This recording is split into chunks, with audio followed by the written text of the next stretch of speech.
Tentara dan polisi dan rakyat, perlipat gandakanlah usahamu membasmi pengacau-pengacau itu. Segala jalan harus dilalui. Kalau kata-kata saja tidak dapat menyehatkan jiwa yang keblinger, apa boleh buat? Suruhlah senjata berbicara satu bahasa yang lebih kuat lagi.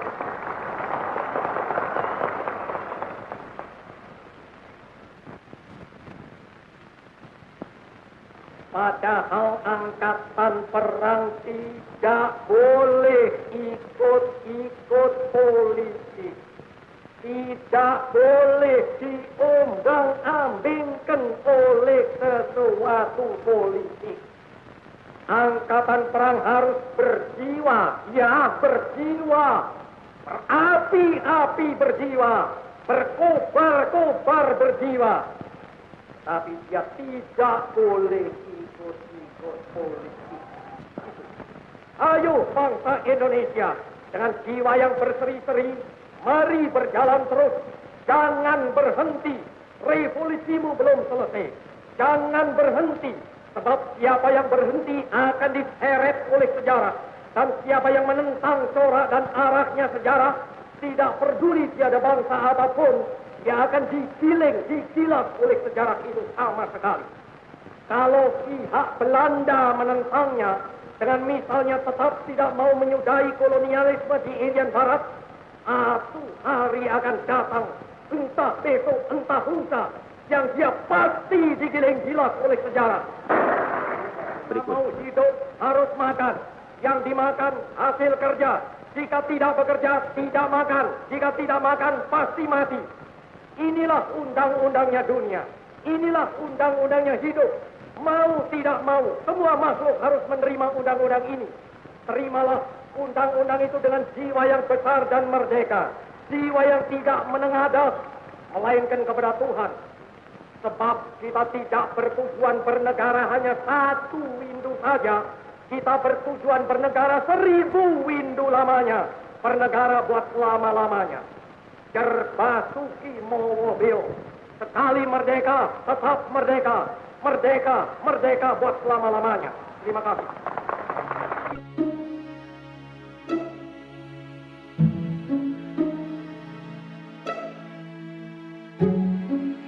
Tahun 1959 adalah tahun penemuan kembali revolusi.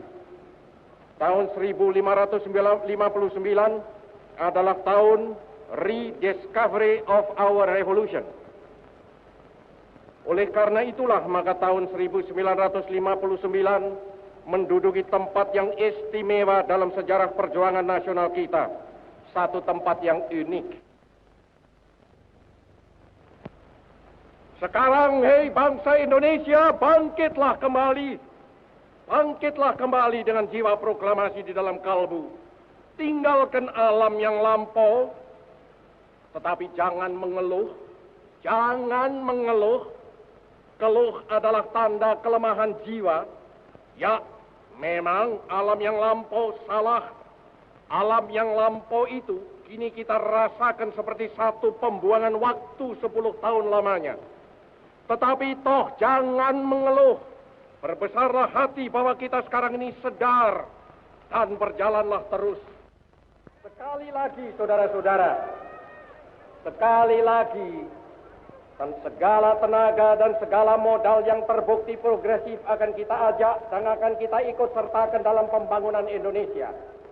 Des tenaga dan modal bukan asli yang sudah menetap di Indonesia dan yang menyetujui, lagi pula sanggup membantu terlaksananya program Kabinet Kerja, akan mendapat tempat dan kesempatan yang wajar dalam usaha-usaha kita untuk memperbesar produksi di lapangan perindustrian dan pertanian. Tinggalkan sama sekali alam liberalisme.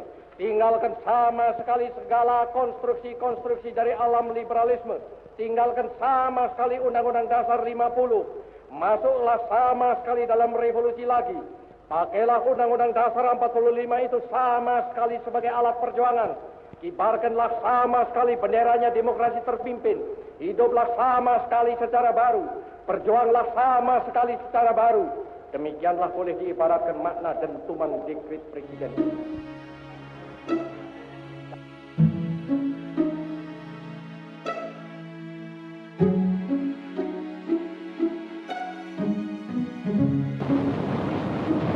Saya masih belum sehat betul.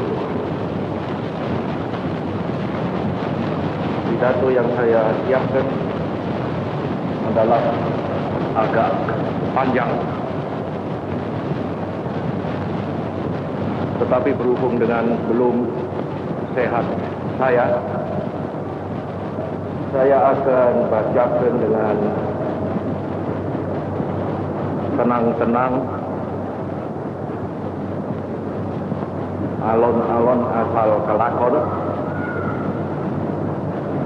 Saya minta saudara-saudara sekalian dengarkan dengan seksama. Saudara-saudara sekalian, sebagaimana biasa, maka pada tiap-tiap hari 17 Agustus saya berdiri di hadapan saudara-saudara sekalian. Ini kali di Stadion Utama Gelora Bung Karno. Sedang dahulu selalu di muka Istana Merdeka. Tetapi sekarang ini, seperti sekarang ini, pada hari ini, di Stadion Utama ini, saya berbicara langsung kepada rakyat seluruh Indonesia.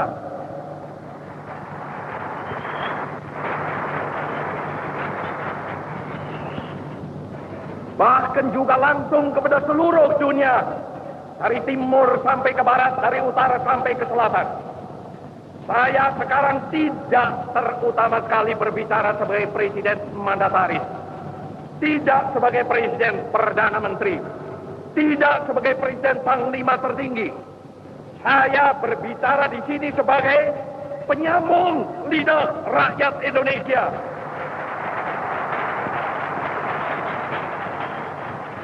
Saya berbicara di sini sebagai presiden pemimpin besar revolusi Indonesia. Dari Sabang sampai Merauke, 4 perkataan ini bukanlah sekadar satu rangkaian kata ilmu bumi.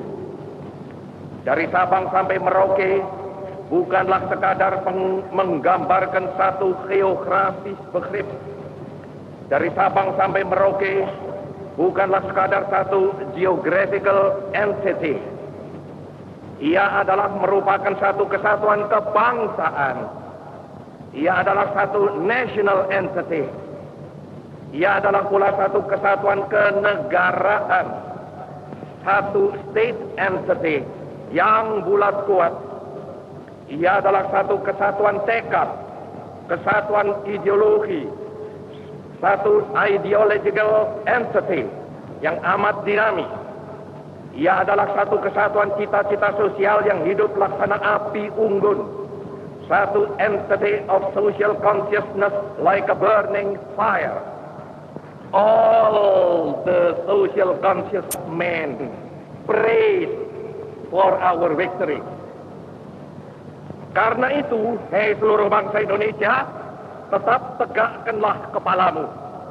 Jangan mundur, jangan berhenti, tetap derapkanlah kakimu di muka bumi.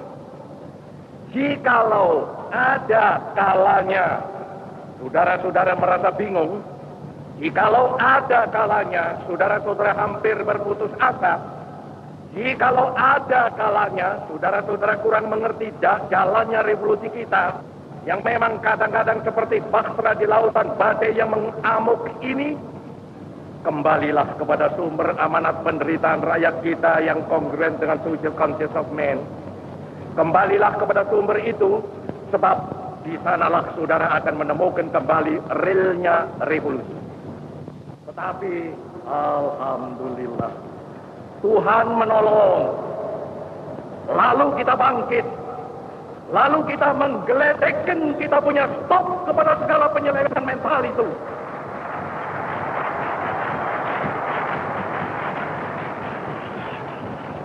Lalu kita suruh buang jauh-jauh segala alam pikiran liberalisme.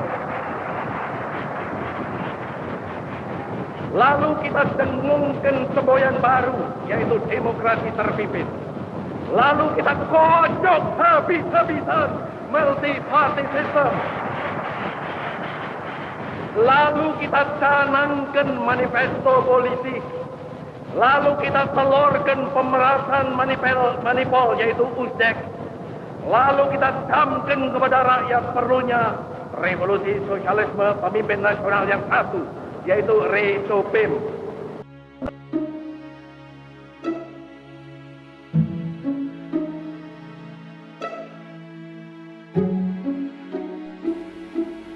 Kita bukan sekadar mengusir pemerintahan Belanda dari Indonesia. Revolusi kita menuju lebih jauh lagi daripada itu. Revolusi Indonesia menuju 3 kerangka yang sudah terkenal. Revolusi Indonesia menuju kepada sosialisme. Revolusi Indonesia menuju kepada dunia baru tanpa eksploitasi de l'homme dan eksploitasi de nation par nation. Bagaimana revolusi yang demikian ini mau dimandekan dengan kata bahwa revolusi sudah selesai? Bagaimana revolusi demikian ini dapat dijalankan terus tanpa romantik, tanpa dinamik, tanpa dialektik? Nah, apa yang saya ceritakan di atas ini adalah pengalaman beberapa tahun yang lalu. Hampir-hampir saja kita keblinger sama sekali. Hampir-hampir saja kita off-grid sama sekali. Hampir-hampir saja kita mati kutu sama sekali. Kalau kita tidak lekas-lekas banting setir ke jalan benar kembali. Dan dengan itu memberi kembali kepada revolusi Indonesia, ia punya romantik, dinamik, dan dialektik. Dengan koreksi banting setir ini, kita kembali beri kepada revolusi Indonesia, ia punya jurusan, ia punya arah, ia punya direction. Dengan itulah maka pada permulaan pidato ini, karena itulah maka pada permulaan pidato ini saya berbicara tentang pengalaman di masa yang lampau dan jurusan untuk masa yang akan datang.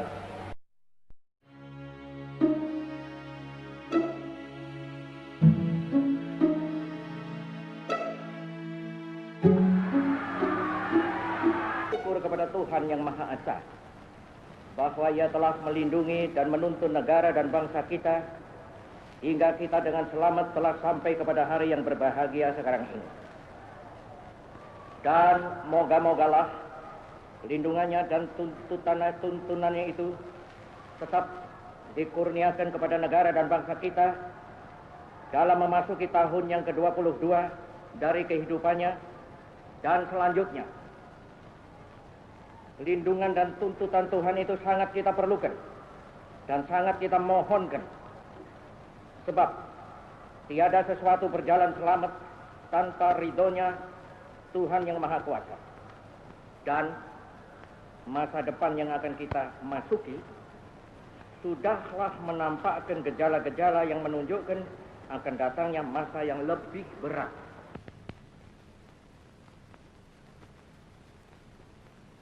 Surat perintah 11 Maret itu mula-mula dan memang sejurus waktu membuat mereka bertampik sorak-sore kesenangan. Dikiranya SP 11 Maret adalah satu penyerahan pemerintahan. Dikiranya SP 11 Maret itu satu transfer of sovereignty, of authority. Padahal tidak. SP 11 Maret adalah satu perintah pengamanan. Perintah pengamanan jalannya pemerintahan. Pengamanan jalannya ini pemerintahan. Demikian kataku pada waktu melantik kabinet. Kecuali itu, juga perintah pengamanan keselamatan pribadi Presiden. Perintah pengamanan wibawa Presiden. perintah pengamanan ajaran Presiden, perintah pengamanan beberapa hal, dan Jenderal Soeharto telah mengerjakan perintah itu dengan baik. Dan saya mengucap terima kasih kepada Jenderal Soeharto akan hal ini.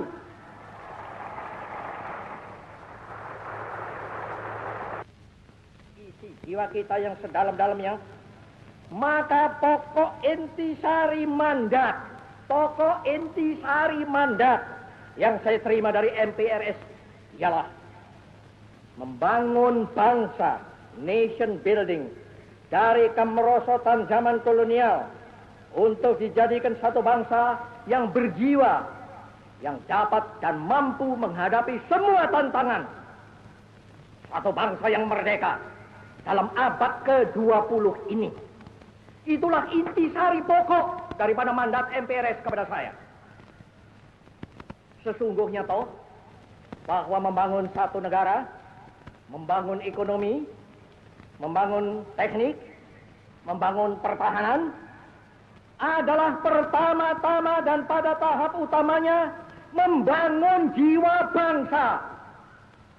Bukankah demikian? Sekali lagi, bukankah demikian? Tentu saja keahlian adalah perlu, tetapi keahlian saja tanpa dilandaskan pada jiwa yang besar tidak akan dapat mungkin akan mencapai tujuannya. Inilah perlunya, sekali lagi mutlak perlunya nation and character building. Sudah terang, gestok kita kutuk.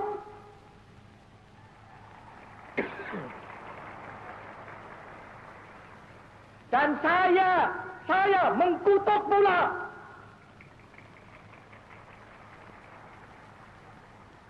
Dan seperti sudah kukatakan berulang kali dengan jelas dan tandas, yang bersalah harus dihukum. Untuk itu aku bangunkan Mahmiluk. Tetapi kenapa kita sesudah terjadinya gestok itu harus robah haluan? Kenapa kita sesudah terjadinya gestok itu harus melempar jauh beberapa hal yang sudah nyata baik? Tidak. Pancasila, Panca-Ajimat, Trisakti harus kita pertahankan terus, malahan harus kita pertumbuhkan terus.